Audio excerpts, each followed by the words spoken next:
والدین کے حق مرنے کے بعد بھی ختم نہیں ہوتے۔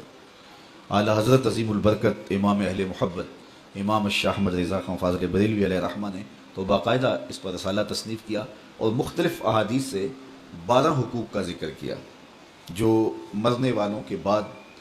ان کی اولاد کے ذمہ عائد ہوتے ہیں۔ ایک حدیث میں 4 حقوق کا ذکر ہے، ان میں سے سب سے پہلا حق یہی ہے الصلاۃ علیہما، ان پر جنازہ پڑھنا، تجہیز و تکفین تدفین یہ سب جس کے زمرے میں آتی ہے، تو یہ پہلا حق ہے۔ اور اگر اولاد خود جنازہ پڑھائے تو ان کی سعادت ہے، اور کسی نیک صالح شخص سے جنازہ پڑھوایا جائے، اس کا اہتمام کیا جائے، اور اولاد خود بھی جنازہ پڑھنے کی اہلیت اور صلاحیت رکھتی ہو تو یہ کتنی بڑی بات ہے۔ دوسرا حق استغفار لہما، ان کے لیے بخشش کی دعا کرنا۔ مرنے والوں کو انتقال کے بعد سب سے زیادہ ضرورت دعاؤں کی ہوتی ہے۔ حضور علیہ السلام کا فرمان ہے ہم جب کسی شخص کو بھی قبر میں دفن کر کے آتے ہیں تو اس کی حالت ایسے ہوتی ہے جیسے کوئی شخص پانی میں غوطے کھا رہا ہو۔ اس مشکل اور آڑے وقت میں اپنے پسماندگان کی طرف سے اگر اسے کسی چیز کا انتظار ہوتا ہے تو دعاؤں کا انتظار ہوتا ہے۔ کسی کے ہاتھ اٹھ جائیں اور کوئی میرے لیے دعا کرے، ابھی سے سوچ لو انجام اپنی طوطا چشمی کا، قبر میں تم کو بھی ضرورت ہوگی دعاؤں کی۔ اور میں کہتا ہوں کہ اگر اولاد صالحہ ہے، اولاد نیک ہے، تو دعاؤں کا تسلسل بھی جاری رہے گا، اور خود اولاد کا وجود صدقہ جاریہ ہے۔ اولاد اگر عالم دین ہے تو وہ علم نفع بخش ہے، ماں باپ کو قبر میں نور اور روشنی کا ذریعہ ہے۔ امام نبہانی علیہ رحمہ جواہر البحار جن ایام کے اندر لکھی ہے، تو اس دوران ان کی اہلیہ محترمہ نے ان کو گھریلو امور سے جو ہے وہ اس انداز سے محفوظ رکھا اور اس انداز سے ان کا خیال کیا کہ کوئی بھی گھر کا معاملہ ہوتا تو ان تک نہ پہنچنے دیتی،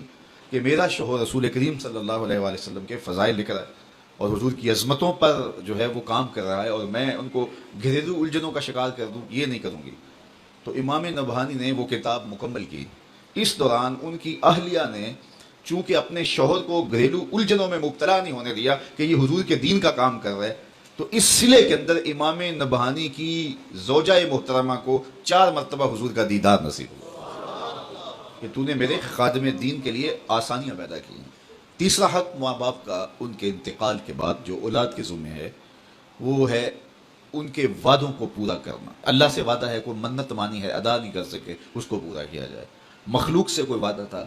اس وعدے کو پورا، کسی کا قرض دینا تھا اس کو ادا کیا جائے۔ وعدوں کی جو بھی صورتیں ہیں، بلکہ علماء نے لکھا وعدوں کے زمرے میں ان کے معمولات خیر بھی آتے ہیں، یعنی رشتہ داروں میں سے جن غرباء کو، عزیزوں ہمسایوں محلے داروں میں سے جن کے ساتھ وہ تعاون کرتے تھے،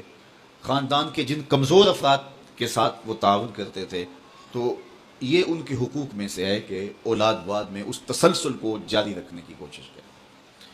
اور چوتھا حق یہ ہے کہ بر الاصدقاء، باپ ہے تو اس کے دوستوں کے ساتھ، ماں ہے تو اس کی سہیلیوں کے ساتھ حسن سلوک کیا جائے۔ چچا باپ کی جگہ پہ ہے، خالہ ماں کی جگہ پہ،